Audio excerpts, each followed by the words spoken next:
All right, Wednesday, September 7th, and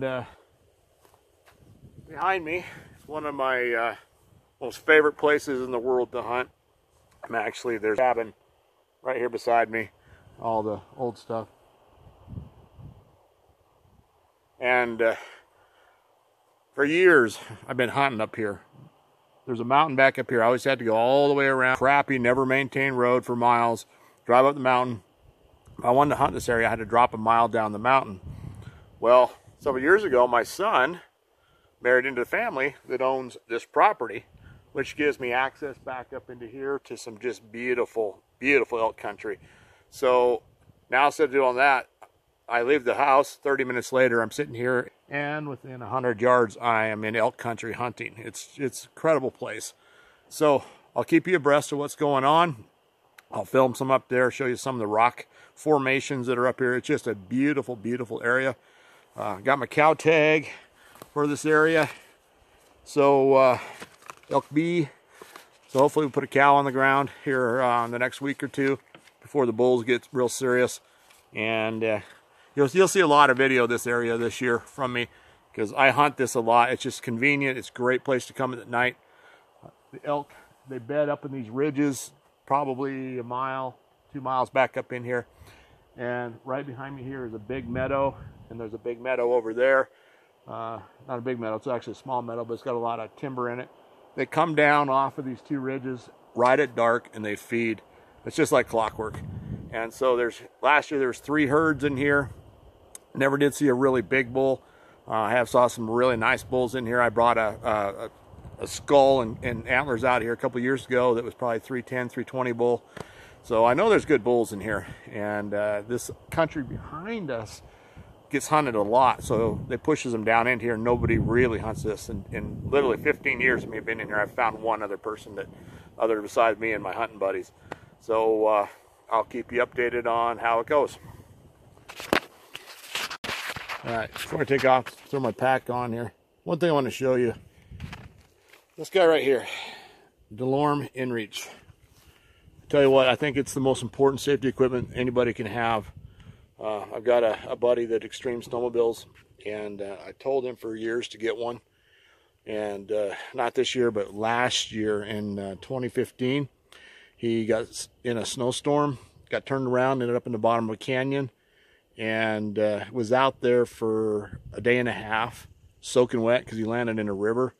Snowed 2 feet of snow on him. He was shivering harder than you can ever imagine for that whole time. And it was literally a miracle of God that he was found. He almost committed suicide because he was in so much pain. He knew nobody would find him because he's in backcountry and in 6 feet of snow. I kept telling him, get one of these, get one of these. And you see that little button right there? It says SOS on it. He said, you know how many times I thought about if I would have had one of those, I could just push that button and I knew that help was on the way. But thank God, you know, search and rescue guy found his track. Some of his buddies snowshoed off a mountain and found him. But right now, I just hit send on this, and my wife can pull me up on the internet. She can track exactly where I'm at all times. And if I ever get in a bad situation, I can hit that SOS button, and search and rescue knows exactly where I am by satellite. I can also talk to my wife or anybody on that with text messaging through it. I can hook it to my phone to use it through Bluetooth through my phone, which is really nice. It's well worth the investment. They're $300, but I tell you what's your life worth? More than $300. So, you know, any hunters out there watching this, get one, the DeLorme InReach. I recommend it over the Spot. The Spot, you don't know, you know, you can send it and it's tracking, but there's no two-way communication. So you don't really know, you know, is it going out or not. And one of the neat things I like about it, I go home at night, I can pull up the map and I can watch where I walk for the day on a topographical map that's part of the DeLorme website. So that's pretty cool. Anyways, getting ready to head back up right behind me there. See those mountains? I'm going to be up at the base of those and just waiting to see what comes down. Might throw out a few locator bugles tonight. And it's just a high-pitched bugle, non-aggressive. Just makes a loud, piercing sound and usually causes bulls to respond. We got them to respond opening morning doing that, and hopefully I can get one to do it tonight. So I'll let you know here in just a bit. Got some elk right down below me here. I call this penile rock. I was headed to this rock. There's a kitchen right beside it. You probably can't see her because I can't zoom in, but there's a cow about 80 yards below me.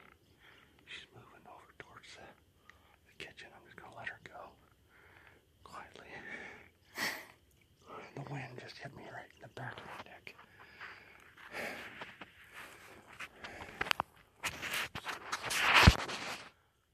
Down there at the bottom, around that big old rock. I heard the bull bugle one other time when I came in, and he was going around the corner right here. This is the bottom of the canyon. And they'll come in, and they come down, they'll go over to that meadow that I was in. There's a meadow right over behind me where this cow is headed. And she was coming up the bottom. She saw movement. I don't think she smelled me. I'm going to let out a bugle here. Okay, a bugle. Maybe the bull is with them. I'm not sure. But a locator bugle is just a non-aggressive bugle. But I'm going to follow along just exactly where they were because there's a creek there and the wind currents are coming downhill. So that'll keep my scent away from them. Let's see if the bull's over there. I know there's a cow there. But she's already left. I'll calm her down with a bugle.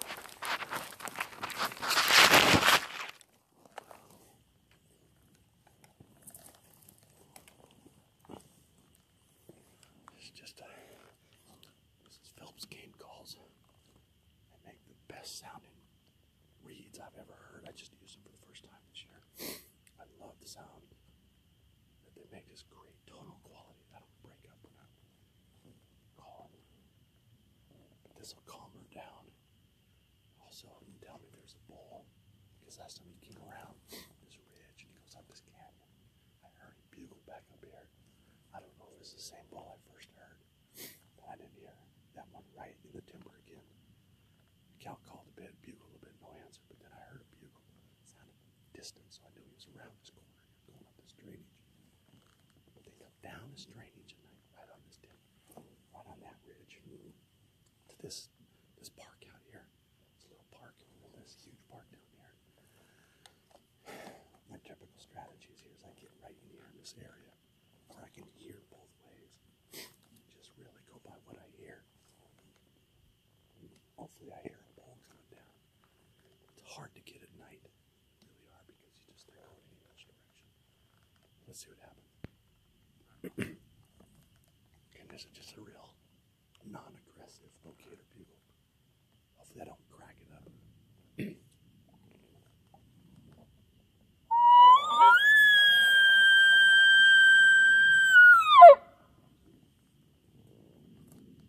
Can I just say, hey, is anybody here?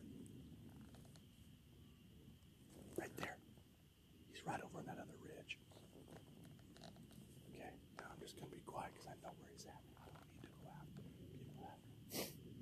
Now I'm just going to figure the wind. Okay, the wind's going that direction, so I'm good. Maybe I'll work my way up along through here, though. I'm going to get down below him, and I'm going to switch back over to a cow call. One tactic is to get him to respond to a cow call. As soon as he responds, you cut him off with a big, massive challenge bugle. If he's a big bull or a decent bull, he might respond. If not, he'll hang back. So I like to shoot a nice bull. All right, keep you updated. Nice bucket right there behind me. Can't zoom in on it, but bulls moved to the next plateau. Over, I call it the third kitchen. I'm just gonna lost cow call go through here. It's just like, where you at? Where you at? You know, the cow call. Yeah. I can get close enough to that bull. See if I can. He seems pretty riled up, so something. It's always a game of chess out here. You never know what they're going to do. You're always planning your next strategy. But the elk in here is just cool. I don't know if you just heard that, but he's not very far away. Here we go. Okay, crap. I stood up from the rock. And right behind me, I don't know if you can see him, but he's right there. There's a bull elk staring at me. I think he's just a huge spike. I mean, I can see antlers staying way above his head.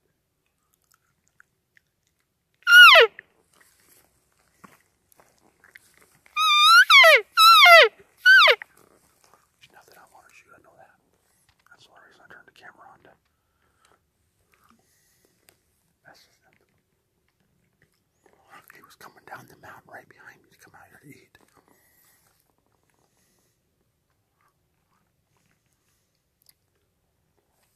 There's elk in here. Always has been. That's why it's one of my favorite places to hunt. Look at what he's doing.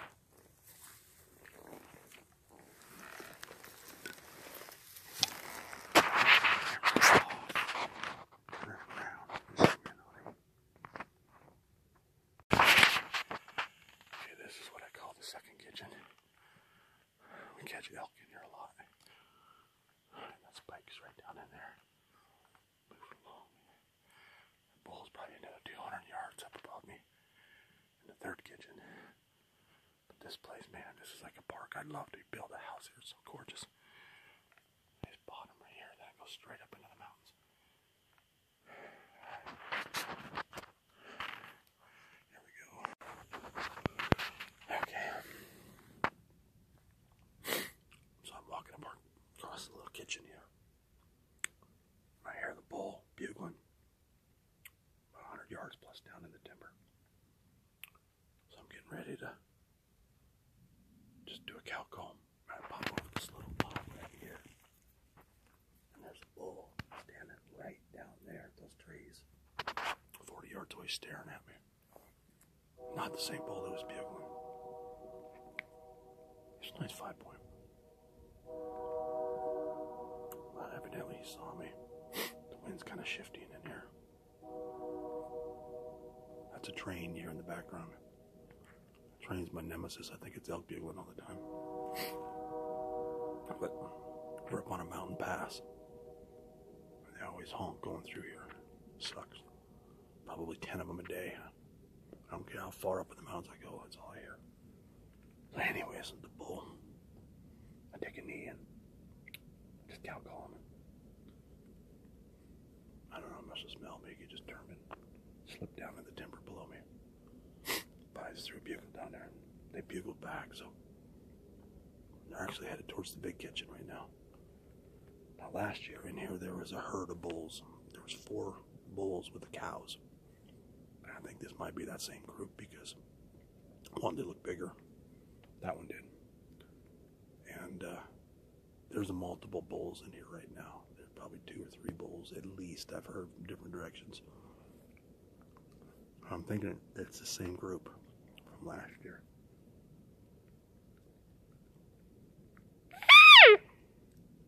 That's not terrible.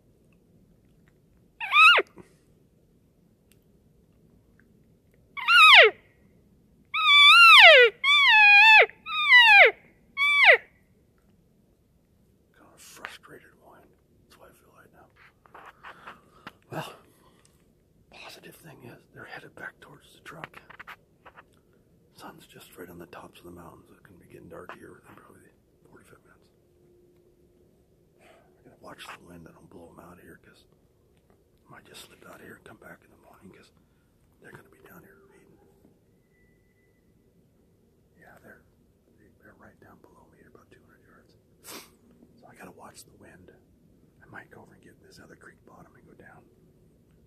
But they're down here. They're just waiting to go out into that meadow. And they'll wait till dark. So I don't know. Let's see what. I know they're young bulls, so a big bull this year, but you know what? If that bull would have walked up on me, he's a 5-point, I would have shot him.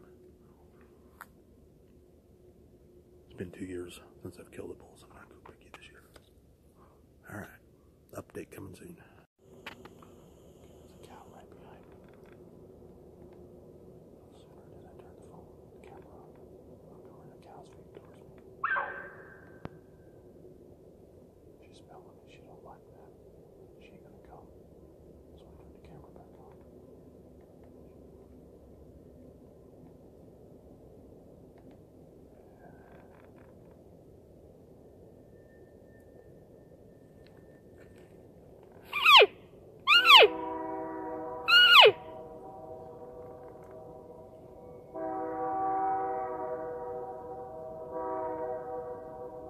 That train's like a mile away. It sounds like it's right next to us.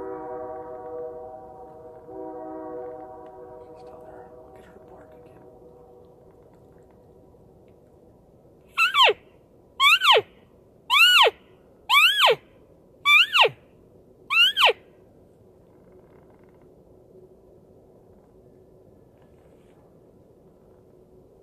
I just kind of lost. Where are you, Cole? Yeah. She can smell me. She's pissed.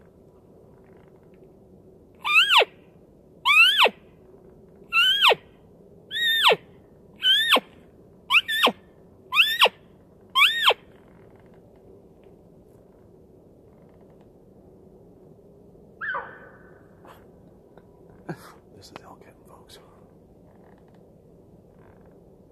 It's all about the wind. You're playing the wind. I mean, you're fighting their nose. You're fighting their intelligence.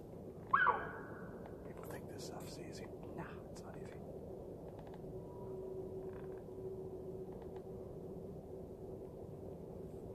What else? I can see her back there. I mean, if I had a rifle right now, she's dead. Right? Dead. But she's probably 80 yards from me right now. Right in that timber right there.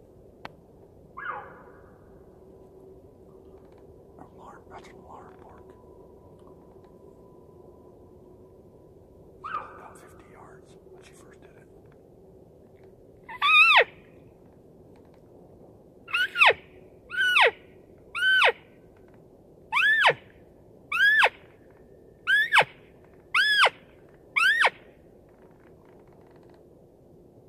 It's pulling her back around, drives her crazy.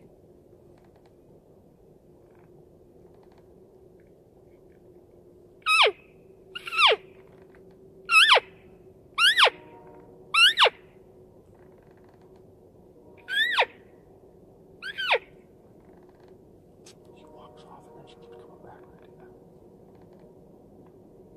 That call right there will call cows in.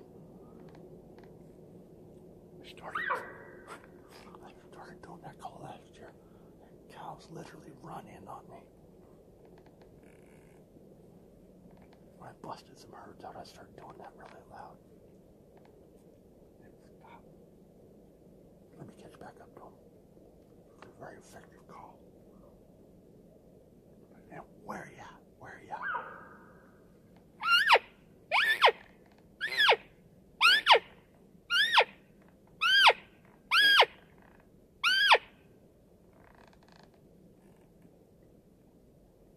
Walking back towards me.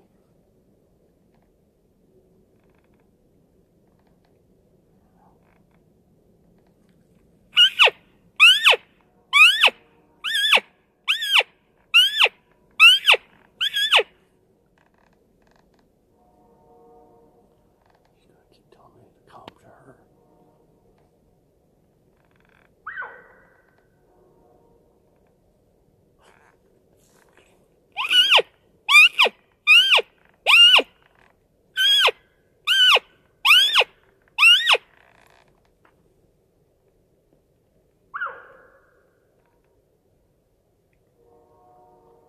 She does not know what to do.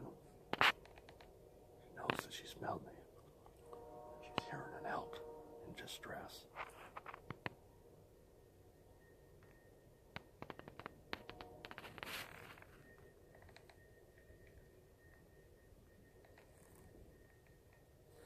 I love doing this stuff. Being out here in nature like this. Pretty cool.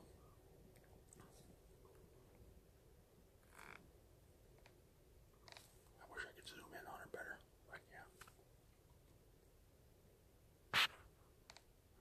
I'm gonna rig up my my backpack so I can put my phone on it, so when I'm sneaking in on her elk, I can turn my camera on, you can see what I'm doing. I had it set up that way a couple of years ago and I changed packs.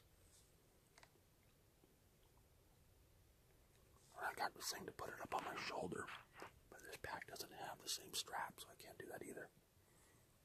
So I actually have a camera on a headband. I took it out over there, and when I stuck it into my pocket, I turned it on, so the battery was dead. So that sucked. Yeah, I'm telling you, rifle season, she'd be dead. She's just 80, 90 yards down below me there, and just, she don't know what to do. But I need her 30 to 50 yards, easy to shoot. I shoot at 50 all the time, practicing, and I can keep them within a 12-inch square, which is vital zone. 99 out of 100. But over that, I don't want to shoot. I arranged these trees down below. She was coming into it, so she was perfectly between 35 to 50 yards if she would have came through those trees. But that's when I could feel the wind hit my back of my neck. And then, crap, she's going to smell me. Sure enough, she did. She stopped and started barking. She's still over there, though. I'm just going to wait, because I'm going to slide down this red bottom here, get around and down back by the cabin, just get out of here for the night. These elk are moving into that big meadow there to eat for the night. There's several bulls, so they're going to be in here parking around in the morning. I'm going to get in here, back in here in dark. I don't want to blow them out right now.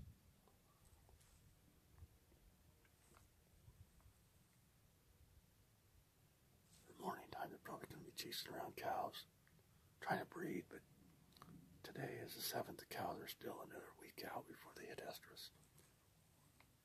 The night and day, daylight, as it goes into their eyes, is what the scientists say trigger estrus. So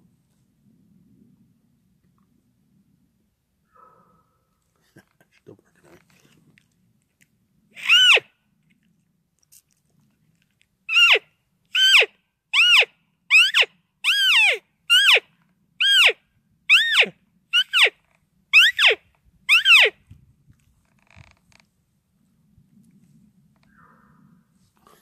I'll leave her alone. Alright. Hopefully I got a good video coming up soon. If not, I'll give you a roundup when I get back to the truck.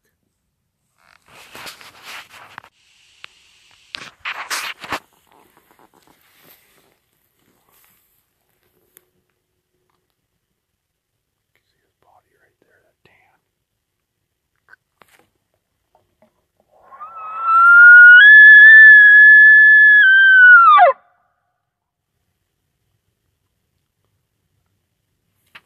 Back out. There's too much right there.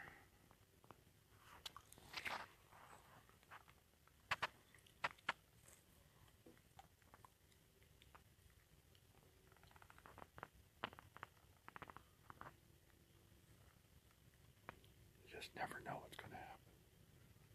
Around, he's got like 3-foot spikes on top of his head. It wasn't that little spike on his eye.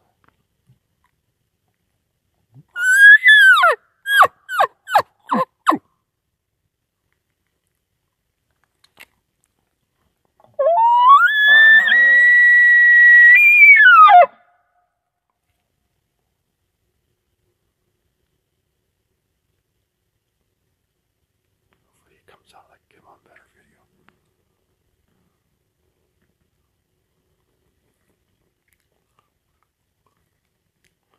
Unless he's got broad tines, he's not legal anyways.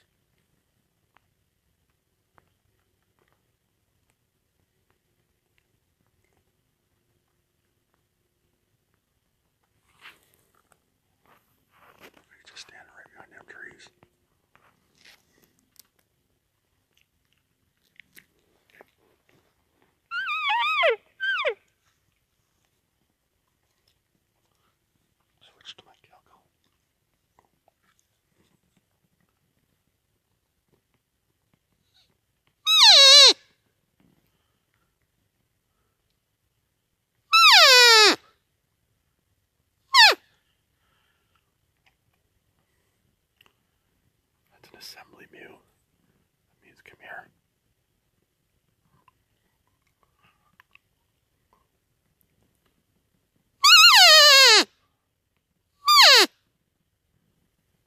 Trying to get him out from behind those rocks so you can see him. See his tan right there in the center of the picture.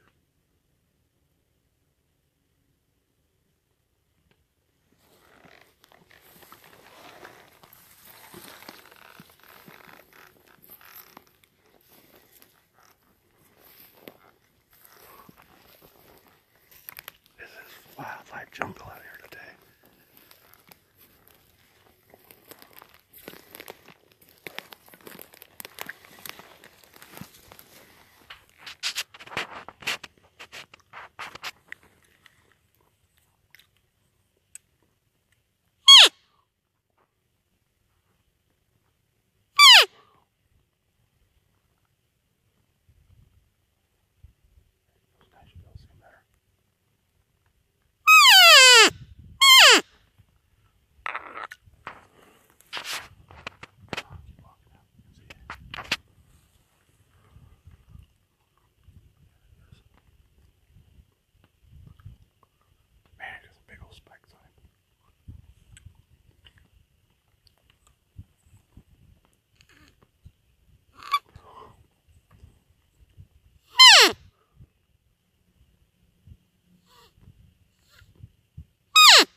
He's 70 yards.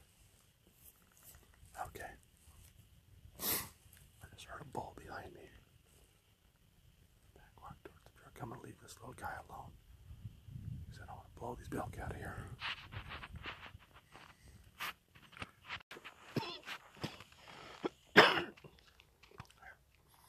This is their kitchen.